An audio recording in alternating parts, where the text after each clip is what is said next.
Okay, Lynn, the next question comes from a Democratic political consultant who operates out of Washington and other places as well. And he says, Lynn, before I pose my question to you, I think it's really important to set the record straight, because press all over the United States and all over the world are saying that the results of the election last Tuesday represent a humiliating defeat for Barack Obama. And the fact of the matter is that as a Democrat, I have to disagree.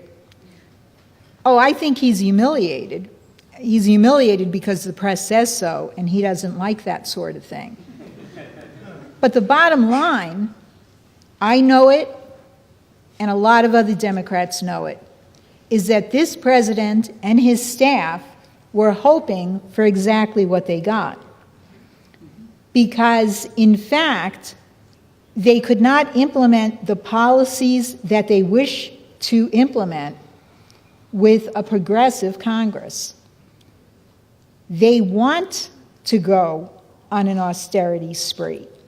They've made very clear, long before the Tuesday election, that it was their intention to cut Social Security, to cut Medicare.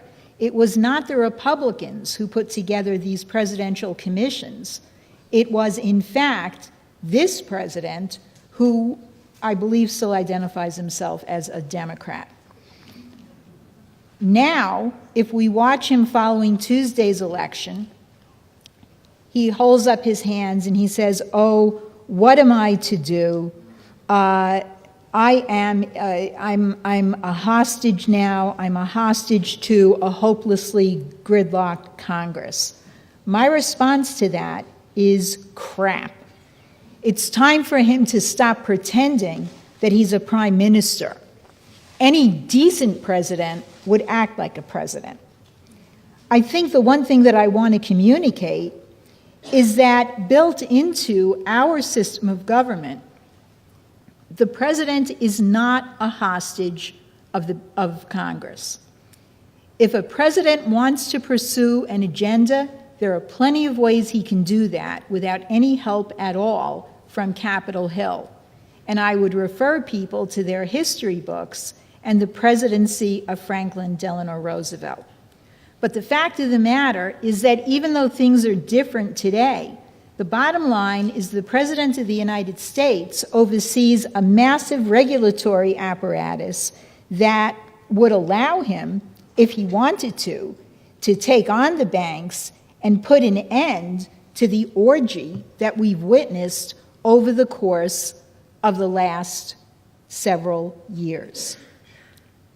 There are many people on Capitol Hill who, because on the one hand, they knew they couldn't get what they wanted in putting together the Financial Regulation Reform Act, put together a bill that has a lot of blanks in it. And the fact is that Dodd-Frank has left so many blanks, they've left so many things to the regulators, that in truth, the vast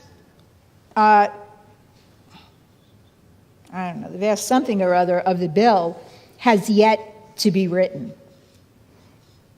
My basic point is that people should not buy the crap. And while we have to pay attention, certainly, to what the Republicans are up to, we have to pay attention to what the deficit hawks will demand. And we do have to recognize, in fact, that it is the case in our system of government that there are some limits to the power of the executive, that our government is not organized around a prime ministership. This is not a parliamentary system. So if things are screwed up, yeah, blame the Congress, but understand that the real culprit is the president, and that if he wants to change it, he can. I'm saying this because we have a number of tasks immediately before us. And I'm very concerned that people concentrate far too much attention on what happens on Capitol Hill and not enough attention on what comes out of the Oval Office. I'll say it here, and I've said it before. If the president wanted to start fixing what was broken in the U.S. economy, he could start by firing Tim Geithner. And then he could proceed to pull together a team that actually reflects something other than the interests of Wall Street. I know you'll forgive me for ranting, but this just really aggravates me. And it strikes me that if the American people fall for this garbage, then in fact, they will essentially prove Abraham Lincoln wrong. They'll prove that you can fool all the people all the time. I don't think that's true. But my question to you, Lynn, is how do we address this mess? And how do we address the fact that now everybody's going to be screaming about gridlock when really, with any president who wanted to get something done, the gridlock would be irrelevant? Well, first of all, I could greet with great enthusiasm your emphasis on the presidency. That's true. Our system is not a parliamentary system. It is a presidential system. But there's another correction we better add to that. This current president is clinically insane. Now, that problem in the Democratic factions of relevance, which I would acknowledge as being important in this matter, are ducking that issue. It doesn't mean they're ignoring its existence, but they're ducking it in the form of the calculations. The fact, the clinical insanity of this president, and he is clinically insane, lies in his role as an asset of the British monarchy. He's not a Democrat or a Republican. He's a Brit. He's a kisser of the butt of the Queen. He's an enemy, though he's a nut. He's crazy. He's a synthetic personality. He has not got a real personality. He's a sicko. Sick, sicko. Now, the problem is trying to get the vice president, who's the responsible person inside the presidency for this case, to take the step which will force the issue during the lame duck session. While the composition of the Congress is what it is during the lame duck session. Now, that's going to force a fight.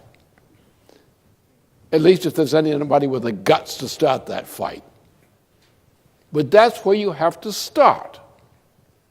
And sometimes this lame duck has got to fly.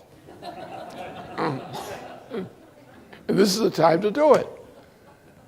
Because if you don't get, this president is not, don't take him as a Democrat or Republican. He's neither. He's a lunatic. He's a lunatic modeled upon the Emperor Nero, on the lunatic Adolf Hitler. Now, in history, we've had the use of heads of government and state who are known lunatics are put in because they are lunatics.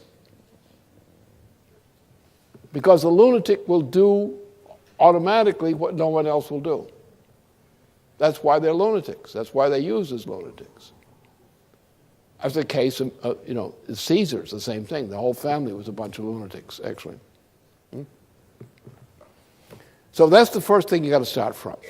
This president is a lunatic. His actual loyalties do not lie to anything real because there's nothing real about him. The guy's a mental case of a very special type and an extreme type of case. He has no loyalties because he has no personality. Look, I laid this out on April 11th of 2008. I laid it out. Laid it out. The fact, and now the thing is all over the place. The diagnosis, what I said, is confirmed. This guy is a lunatic. He lives in an imaginary world, not the real world. And he thinks of himself as the emperor of the world. Not that he really thinks that through, but that's the way his mind works.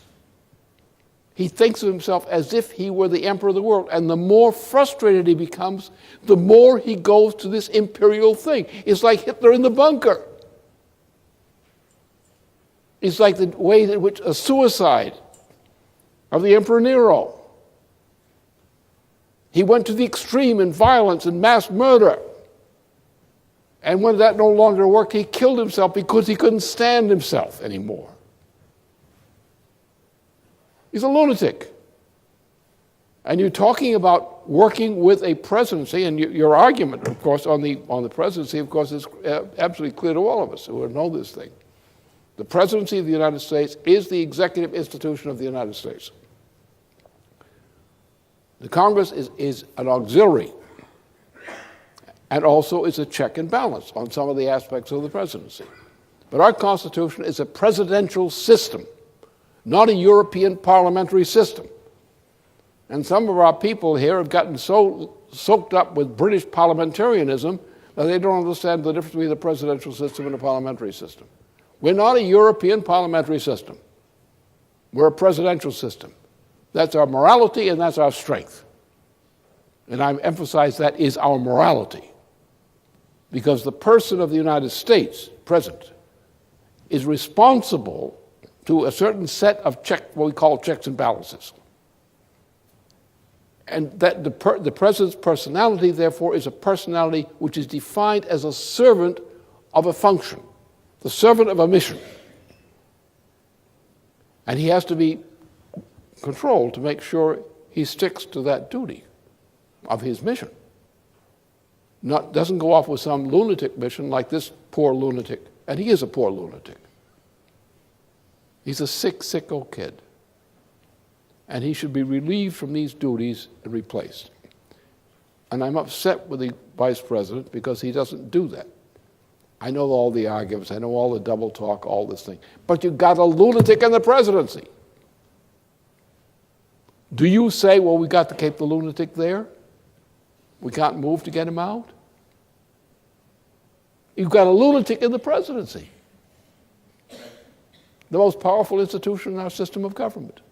And he's a lunatic, a dangerous lunatic, becoming more and more insane by the week. What's he allied to? The Republican Party, Democrat? Neither. He's allied to his own lunacy. You have to understand that. He's like the Emperor Nero, he's like Hitler. Hitler was a creation of the British. It was done in a very special way, special training program. And they found he had the talent as a lunatic of behaving like a lunatic the way they thought it was useful to them to do. And then he got a little bit wild. And you know how he went. Why did he went out? He went out as a raving lunatic, and he'd been a raving lunatic all the way through. And the whole Nazi system, the whole Nazi party, the whole Nazi leadership was largely controlled by a bunch of lunatics who participated in mass lunacy around the figure of a leader, the Führer, who was a lunatic. So you had a government which was based on the appendages of a lunatic. And when things got bad, the lunatic became obviously a really complete lunatic in the process of murdering a lot of people. And so that is the issue. But the issue for me is how do you enforce this function of the president? If you have a raving lunatic as president, a man who has no real personality of his own, but only an adopted one, the adopted personality of a psychotic, obviously you have no solution for your problem unless you remove this president from office.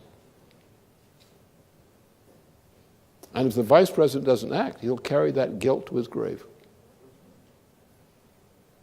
This man must be removed from the presidency now. Because if the United States goes down, and if this guy remains president, it will go down. It will go down soon. Then the collapse of the United States will cause a collapse of the entire world civilization. And that's what you've got to think about. That's why I raised this today. You've got to think in those terms. Any change of the subject matter from those terms to some other issue of discussion is a tragic mistake. This guy must be removed from office. There is no alternative. There is no other subject. If you don't put that subject first, that mission first, everything you try will fail.